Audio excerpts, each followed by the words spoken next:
Cabinet sub committee के निर्णय के बाद शिमला के चौड़ा मैदान पर धरने पर बैठे विभिन्न पोस्ट कोड के विद्यार्थियों ने सरकार के फैसले का धन्यवाद किया है।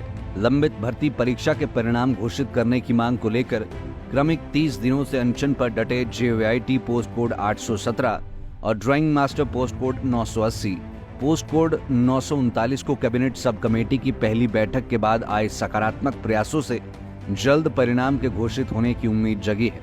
इसलिए अभ्यर्थी क्रमिक अनशन को मंत्रिमंडल की अगली बैठक तक जारी रखेंगे। साथ ही उनका कहना है कि लोकसभा चुनाव की घोषणा और आदर्श चुनाव आचार संहिता के लागू होने से पहले फैसला लिया जाए। पशुपालकों का रखा ख्याल, दूध का समर्थन मूल्य देकर पूरी की गारंटी। हिमाचल प्रदेश हिंदुस्तान का पहला राज्य बना जहां गाय के दूध पर और भैंस के दूध पर मिनिमम सपोर्ट प्राइस दिया गया, MSP दिया गया, यानी कि गाय का दूध 1 लीटर 1 किलो 45 रुपए के हिसाब से खरीदा जाएगा और भैंस का दूध 55 रुपए के हिसाब से सरकार खरीदेगी। ऐसा क्यों? ऐसा इसलिए कि जो गांव में बैठा हुआ किसान है उसके हाथों में पैसा पहुंचे। हिमाचल सरकार की कथनी और करनी में नहीं है कोई भेद। वादे निभाए हैं, वादे निभाएंगे, हिमाचल सरकार का है वादा। JYT पोस्ट कोड 817 के अभ्यर्थी सौरभ शर्मा ने कहा कि कैबिनेट सब कमेटी के फैसले से उम्मीद की लौ जगी है। सभी अभ्यर्थी सरकार का धन्यवाद करते हैं। उन्होंने कहा कि वह सरकार से उम्मीद करते हैं कि आदर्श आचार संहिता से पहले कैबिनेट की बैठक हो और सभी अभ्यर्थियों के पक्ष में फैसला लिया जाए। जब से सब कमेटी की मीटिंग हुई है और हमारे लिए हक में फैसला हुआ है, तब से एक उम्मीद की किरण हमारे जीवन में जगी है। सब कमेटी के अध्यक्ष श्री मुकेश अग्निहोत्री जी का धन्यवाद करते हैं। सब कमेटी के जितने भी सदस्य थे, श्री विक्रमादित्य सिंह जी, श्री यादविंदर गोमा जी, श्री जगत सिंह नेगी जी, श्री हर्षवर्धन सिंह चौहान जी और सब कमेटी ने जो हमारे हक में फैसला लिया उनका उसका स्वागत करते हैं और अपेक्षा करते हैं कि आगामी समय में जो भी लोकसभा इलेक्शन से पहले, आचार संहिता से पहले कैबिनेट की मीटिंग होने वाली है, उस पर हमारे रिजल्ट पर अंतिम मोहर लगेंगी। इसके लिए हम माननीय मुख्यमंत्री का धन्यवाद भी करेंगे आगामी समय में जैसी कैबिनेट की मीटिंग होगी। क्रमिक अनशन पिछले 30 दिनों से क्रमिक अनशन चल रही है। सब कमेटी की मीटिंग के बाद थोड़ी सी आस जगी, परंतु हम कैबिनेट की मीटिंग में जब अंतिम मोहर लगेंगी उसके बाद क्रमिक अनशन को खत्म करेंगे और माननीय मुख्यमंत्री जी का आभार व्यक्त करते हुए यहाँ से घर को और रवाना होंगे। कितनी ये जो पोस्ट कोड JYT 817 ये 2020 में विज्ञापित में 1867 पोस्टें हुई। इसके जो मुख्य परीक्षा हुई 21 मार्च 2021 को हुई, जिसमें 2,27,000 अभ्यर्थियों ने अपना फॉर्म भरा एग्ज़ाम के लिए और 1,17,337 अभ्यर्थियों ने इसकी परीक्षाएं दी। उसके बाद 19,024 अभ्यर्थियों ने टंकन परीक्षा, टाइपिंग परीक्षा दी और 4317 बच्चों ने इसके लिए जो क्या होता है डॉक्यूमेंटेशन प्रक्रिया उसको पूरा किया है।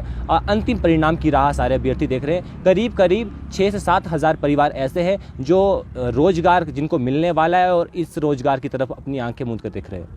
अग्निहोत्री से ये दरख्वास्त करना चाहता हूँ कि जिस प्रकार JYT 817 के लिए रास्ता निकाला गया, उसी प्रकार और पोस्ट कोड के लिए भी जल्द से जल्द रास्ता निकलेगा। हमें पूर्ण विश्वास है, क्योंकि ये पोस्ट केवल मात्र एक पोस्ट कोड का ही अनशन नहीं था या क्रमिक अनशन नहीं था, ये सभी विभिन्न पोस्ट कोड का क्रमिक अनशन था, क्योंकि इसमें हमारे साथ ड्राइंग मास्टर 980, JYT 939, 903 या लाइन में 971 या विभिन्न पोस्ट कोड जितने भी पेंडिंग रिजल्ट है और उन सभी अभ्यर्थियों को भी विश्वास है कि क्योंकि जब एक के लिए रास्ता निकला तो आगामी समय में और पोस्ट कोड के लिए रास्ता निकलेगा, क्योंकि अभी आदर्श आचार संहिता लागू होने वाली है तो उसमें हम बैठना नहीं चाहते यहाँ पर, उसमें हम घरों की ओर रवाना होंगे। परंतु हमें विश्वास है कि जैसे JYT 817 के लिए रास्ता निकाला गया, सभी पोस्ट कोड के लिए आगामी समय में रास्ता निकाला जाएगा।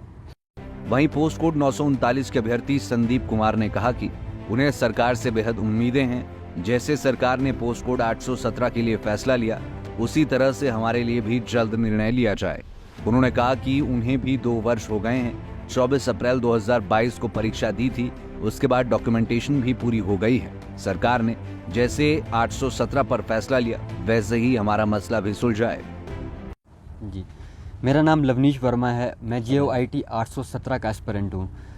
अभी जो फैसला आया है, सब कमेटी की रिपोर्ट आई है, वो हमारे लिए एक अंधेरे में एक रोशनी की किरण है। हमें बहुत खुशी है इस फैसले से और हम उन सभी का धन्यवाद करते हैं जिन्होंने भी ये फैसला दिया है। हमारे प्यारे उप मुख्यमंत्री मुकेश अग्निहोत्री जो इस कैबिनेट सब कमेटी के चेयरमैन थे, हम उनका तहे दिल से धन्यवाद करते हैं और अब हम आशा करते हैं कि आने वाली कैबिनेट की मीटिंग में उस पर अंतिम मोहर लगेंगी और हमारा रिज़ल्ट घोषित किया जाएगा। और अदर पोस्ट कोड भी हमारे साथ है और हम ये जो क्रमिक अनशन था ये हर एक पेंडिंग रिज़ल्ट वाले पोस्ट कोड का था। तो ये क्रमिक अनशन तो जब तक जारी रहेगा जब तक कैबिनेट से अंतिम मोहर नहीं लग जाती, और हमें पूरी आशा है कि जब एक का रिज़ल्ट आएगा तो सबका रिज़ल्ट आएगा। धन्यवाद। लाइव टाइम्स टीवी के लिए शिमला से विक्रांत बदन की रिपोर्ट। पशुपालकों का रखा ख्याल, दूध का समर्थन मूल्य देकर पूरे की गारंटी। हिमाचल प्रदेश हिंदुस्तान का पहला राज्य बना जहां गाय के दूध पर और भैंस के दूध पर मिनिमम सपोर्ट प्राइस दिया गया, एमएसपी दिया गया।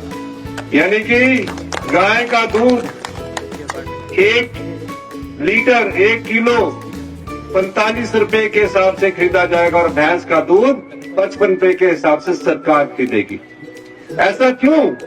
ऐसा इसलिए कि जो गांव में बैठा हुआ किसान है उसके हाथों में पैसा पहुंचे। हिमाचल सरकार की कथनी और करनी में नहीं है कोई भेद। वादे निभाए हैं, वादे निभाएंगे, हिमाचल सरकार का है वादा।